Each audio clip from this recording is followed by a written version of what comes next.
Supreme court Ballari ಜಿಲ್ಲೆಯಾದ್ಯಂತ ಗಣಿಗಾರಿಕೆ ಸ್ಥಗಿತಗೊಳಿಸಿ ಆದೇಶ ಹೊರಡಿಸಿದೆ. ಆದರೆ ಗಣಿಗಾರಿಕೆಗೆ ಮಾತ್ರ ಇನ್ನೂ ಬ್ರೇಕ್ ಬಿದ್ದಿಲ್ಲ.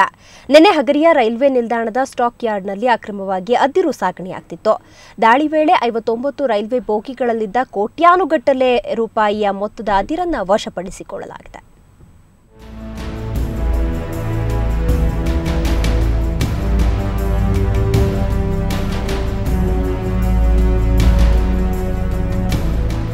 ಬಳ್ಳಾರಿಯಲ್ಲಿ ಸುಪ್ರೀಂ ಕೋರ್ಟ್ ಆದೇಶಕ್ಕೂ ಕಿಮ್ಮತ್ತಿಲ್ಲ.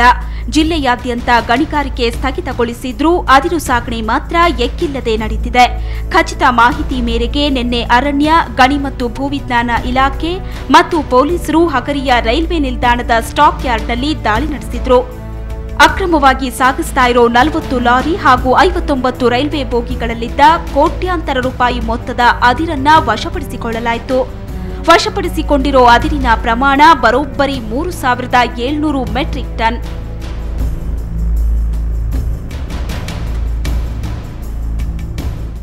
ಬಳ್ಳಾರಿ ಜಿಲ್ಲೆಯಲ್ಲಿ ಯಾವುದೇ ತರಹದ ಗಣಿಗಾರಿಕೆಯನ್ನು ನಿಷೇಧಿಸಿದ ಹಿನ್ನೆಲೆಯಲ್ಲಿ ಸುಪ್ರೀಂ ಕೋರ್ಟ್ ಆದೇಶ ಜಾರಿಗೆ ಇದ್ದಾಗ್ಯೂ ಕೂಡ ದಿನಾಂಕ 30/7/2011 ರಾತ್ರಿ 10 ಗಂಟೆಗೆ ಫೋಮೆಂಟ್ ಅಂತಕ್ಕಂಥ ಕಂಪನಿ ಸಂಡೂರು ಯಶವಂತನಗರದಿಂದ 3724 ಮೆಟ್ರಿಕ್ ಟನ್ನಷ್ಟು ಅದಿರನ್ನು ರೈಲ್ವೆ ವ್ಯಾಗನ್ಸ್ಗಳ ಮುಖಾಂತರ 59 ರೈಲ್ವೆ ವ್ಯಾಗನ್ಸ್ಗಳಲ್ಲಿ ತುಂಬಿ ಕಳಿಸಿದ್ದಾರೆ. ಇದು ಇಲ್ಲಿ ಅನ್ಲೋಡ್ ಆಗ್ತಿತ್ತು.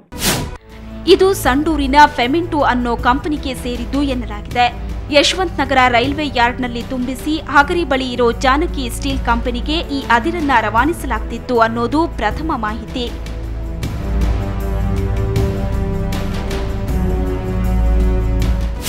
ಯಶವಂತನಗರ ರೈಲ್ವೆ ಸ್ಟೇಷನ್ದಿಂದ 3724 ಮೆಟ್ರಿಕ್ ಟನ್ನು 59 ಬೋಗಿಗಳು ಅಲ್ಲೇನೊಂದು ಸಾಗಾಣಿಕೆ ಆಯಿತು.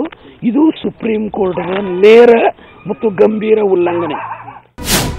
ಸುಪ್ರೀಂ ಆದೇಶವಿದ್ದರೂ ಅದಿರು ಸಾಗಾಟ ಎಕ್ಕಿಲ್ಲದೆ ನಡೀತಾ ಇರೋದು ಮಾತ್ರ ವಿಪರ್ಯಾಸ. ಈ ಬಗ್ಗೆ ಜಿಲ್ಲಾಡಳಿತ ಸೂಕ್ತ ಕ್ರಮಕ್ಕೆ ಮುಂದಾಗಬೇಕಿದೆ.